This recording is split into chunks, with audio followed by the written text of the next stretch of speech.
An ancient Chinese vase is thrown upward at 12.5 meters per second. So here it is.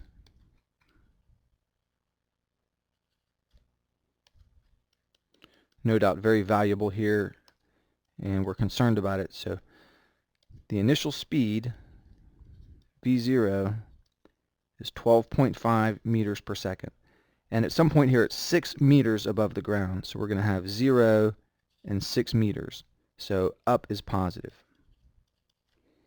And our acceleration will be negative 9.8 meters per second squared because up is positive.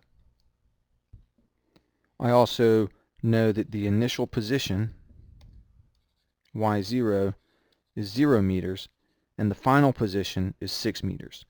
Now this one, we'll solve this one using the quadratic formula. There are again a few different ways we could approach it. I'm just going to show you one way. We can do this with one equation, but we end up having to find t.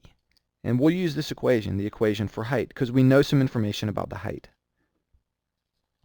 The equation is y equals y0 plus v0t plus 1/2 at squared.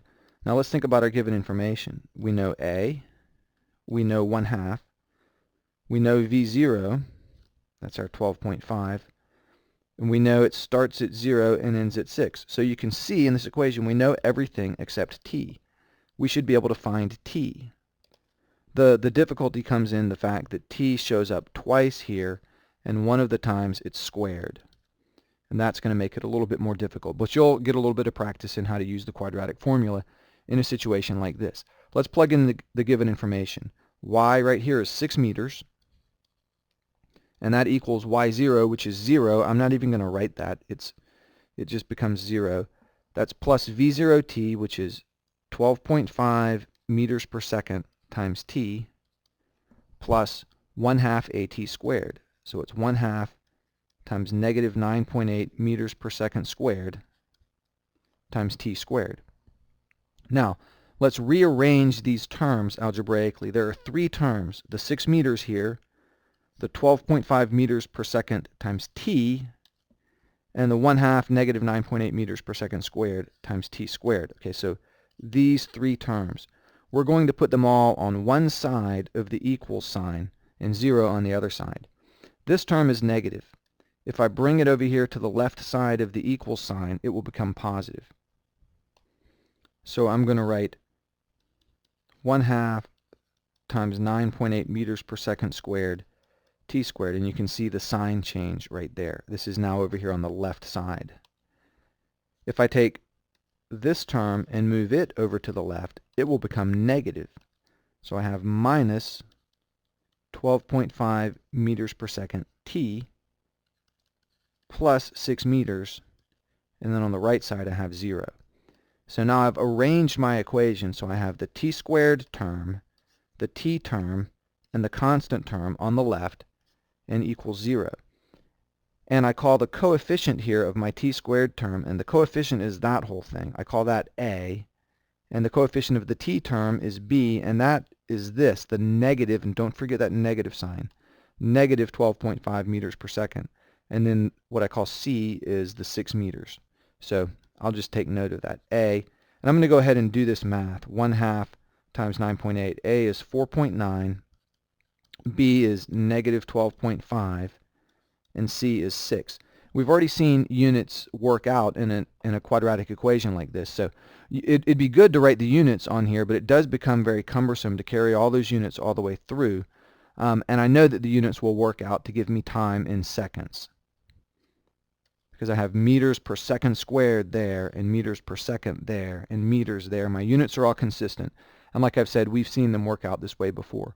So now we need to work out the quadratic formula with those numbers. So now we plug those numbers into the quadratic formula.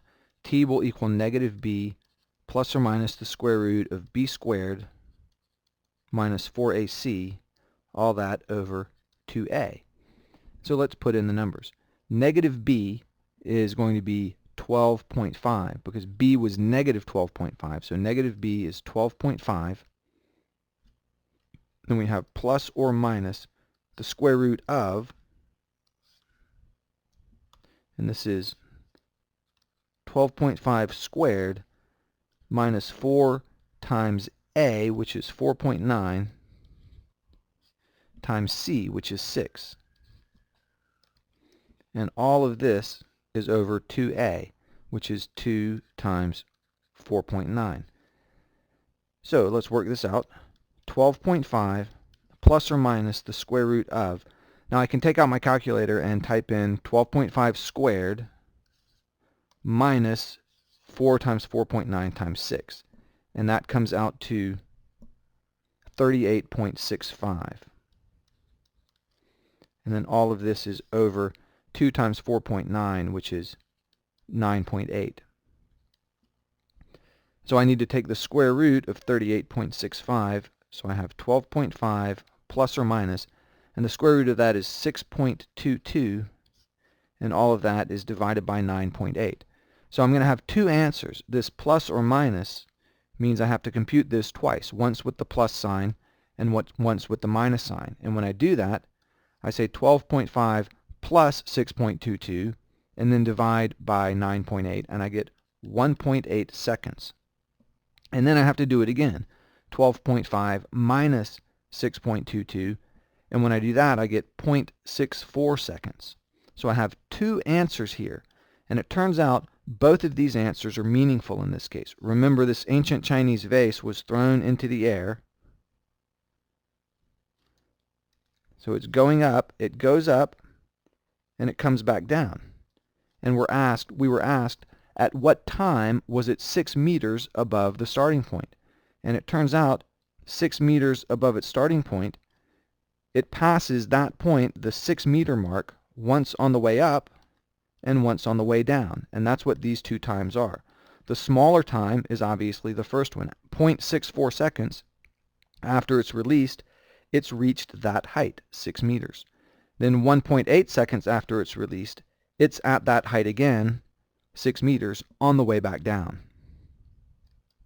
So the correct answer to the question is both of these answers, 1.8 seconds and 0.64 seconds.